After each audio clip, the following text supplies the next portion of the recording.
नमस्कार, आप जुड़ चुके हैं रिपब्लिक भारत के डिजिटल प्लेटफॉर्म के साथ। मैं हूं आपके साथ सुजाता और इस सेगमेंट में आज बात होगी अरविंद केजरीवाल और उनके ऐलान की।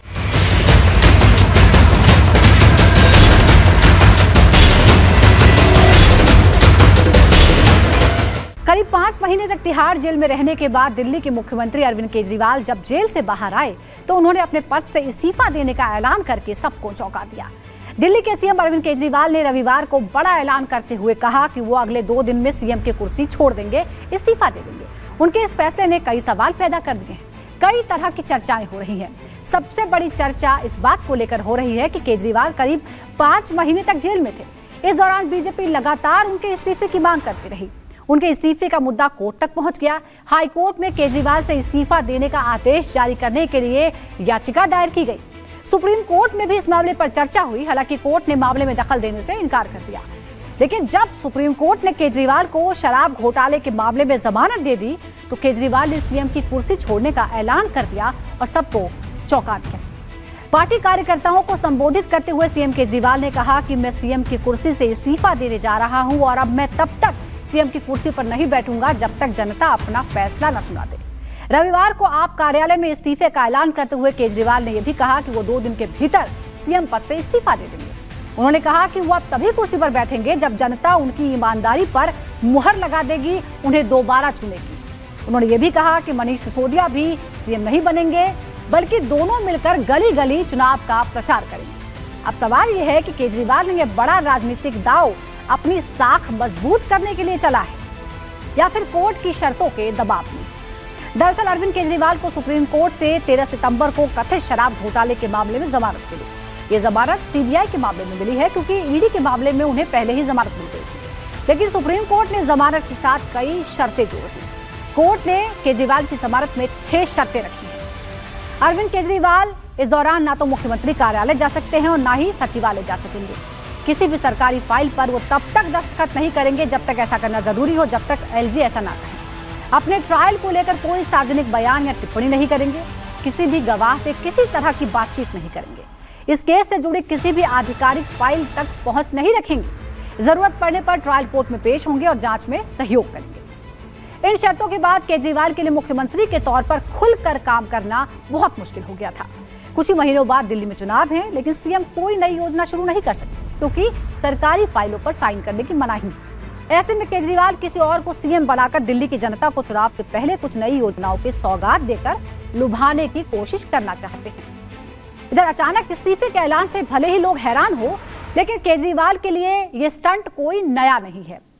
आंदोलन से निकले और राजनीति में आए अरविंद केजरीवाल पिछले करीब 1 दशक से राजनीति में सक्रिय हैं। आम आदमी पार्टी 2013 से दिल्ली की सत्ता में है। तब से केजरीवाल ने कई चौंकाने वाले फैसले किए हैं। सबसे पहले उन्होंने इंडिया अगेंस्ट करप्शन में जन लोकपाल कानून की मांग को लेकर आंदोलन किया। कभी राजनीति में न आने की कसम खाई।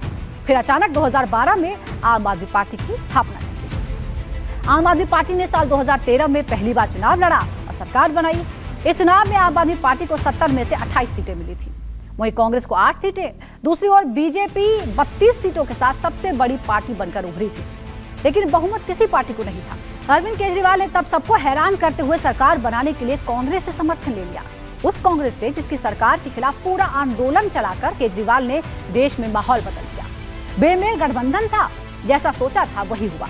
ये सरकार सिर्फ 49 दिन चली। इसके बाद अरविंद केजरीवाल ने इस बात का हवाला देकर इस्तीफा दे दिया कि वो जन लोकपाल बिल पास नहीं करवा पाए। इसके बाद 2015 में फिर चुनाव हुए जिसमें आम आदमी पार्टी को भारी बहुमत मिला। 2019 में भी पार्टी ने बड़े बहुमत के साथ सरकार बनाई। लेकिन बुरे दिन शुरू हुए नवंबर 2021 में, जब दिल्ली में नई शराब नीति लागू हुई। सरकार ने इस नीति के माध्यम से राजस्व बढ़ाने का दावा किया था। नीति लागू हो गई। दिल्ली वालों को सस्ते में शराब भी मिल रही थी। लेकिन गड़बड़ी की रिपोर्ट के बाद 22 जुलाई 2022 को एलजी सक्सेना ने मामले में सीबीआई जांच की सिफारिश कर दी। अगस्त 2022 में एफआईआर दर्ज हुई। सीबीआई ने जांच शुरू की और केजरीवाल के करीबी माने जाने वाले मीडिया प्रभारी विजय नायर को 27 सितंबर 2022 को गिरफ्तार कर लिया गया। इसके बाद कई शराब कारोबारी गिरफ्तार हुए। 26 फरवरी 2023 को सीबीआई ने उप मुख्यमंत्री उस वक्त के मनीष सिसोदिया को गिरफ्तार कर लिया। इसके बाद ईडी ने 4 अक्टूबर 2023 को संजय सिंह को भी पूछताछ के बाद उनके आवास से ही गिरफ्तार किया। फिर इसके बाद इसी साल 21 मार्च को मुख्यमंत्री अरविंद केजरीवाल भी गिरफ्तार हो गए। और फिर करीब 5 महीने बाद 13 सितंबर को उन्हें जमानत मिली। लेकिन 2 दिन बाद ही केजरीवाल ने कहा कि वो अपने पद से इस्तीफा दे देंगे और यह भी कहा कि वो जल्द से जल्द दिल्ली में चुनाव चाहते हैं। महाराष्ट्र के साथ ही नवंबर में दिल्ली में चुनाव कराए जाएं, ऐसी मांग उन्होंने की। अब चर्चा इस बात की है कि दिल्ली का अगला मुख्यमंत्री कौन होगा, केजरीवाल के बाद कौन। कई नाम हैं जिसमें आतिशी सिंह, सौरभ भारद्वाज, कैलाश गहलोत का नाम है। कुल मिलाकर चुनावी मौसम में अरविंद केजरीवाल ने इस्तीफे की घोषणा करके बड़ा दांव खेला है। मुख्यमंत्री पद छोड़ने की घोषणा करके केजरीवाल ने एक तरफ विरोधियों का जवाब दिया तो साथ ही जनता को अपने साथ करने का प्रयास भी किया है। विपक्ष के इस आरोप का जवाब दिया कि वो कुर्सी नहीं छोड़ना चाहते हैं।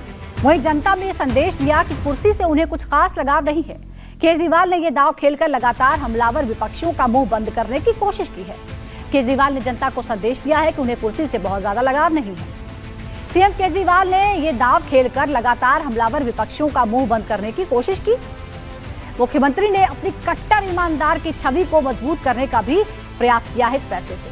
हरियाणा और अगले साल होने वाले दिल्ली विधानसभा चुनाव को लेकर जनता के बीच अपनी छवि मजबूत करने के लिए भी ये अहम निर्णय लिया है। रिकॉर्ड भी केजरीवाल के साथ है। दरअसल पहले भी केजरीवाल ने ऐसा किया जिसका उन्हें फायदा भी हुआ है। केजरीवाल के इस्तीफे के बाद ही जब 2015 में चुनाव हुए तो आपको अप्रत्याशित जीत मिली थी। केजरीवाल के इस्तीफे के ऐलान के बाद बीजेपी की टेंशन बढ़ गई है क्योंकि बीजेपी लगातार केजरीवाल के इस्तीफे को मुद्दा बना रही थी। इस फैसले ने बीजेपी से उसका मुद्दा छीन लिया। केजरीवाल के जेल जाने से उनकी छवि पर बड़ा असर पड़ा था। उसे ही सुधारने का एक प्रयास इस दौरान किया गया है। दिल्ली की जनता को अच्छे स्कूल, अच्छे अस्पताल और बिजली पानी फ्री समेत महिलाओं को बसों में मुफ्त यात्रा दिलाने का एहसास कराने की भी कोशिश केजरीवाल ने इस फैसले से की है। केजरीवाल पद से इस्तीफा देकर दिल्ली की जनता के मन की बात को भी जानना चाहते हैं। यह भी एक कारण है।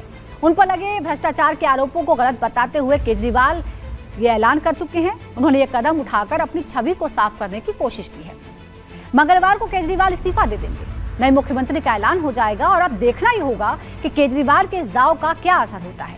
क्या एक बार फिर केजरीवाल का पॉलिटिकल एडवेंचर उन्हें पॉलिटिकल गेन दिलाएगा या फिर जनता का फैसला कुछ और होगा। इसी तरह की और खबरों को जानने के लिए लगातार जुड़े रहिए रिपब्लिक भारत के डिजिटल प्लेटफॉर्म के साथ। फिलहाल दीजिए इजाजत, नमस्कार।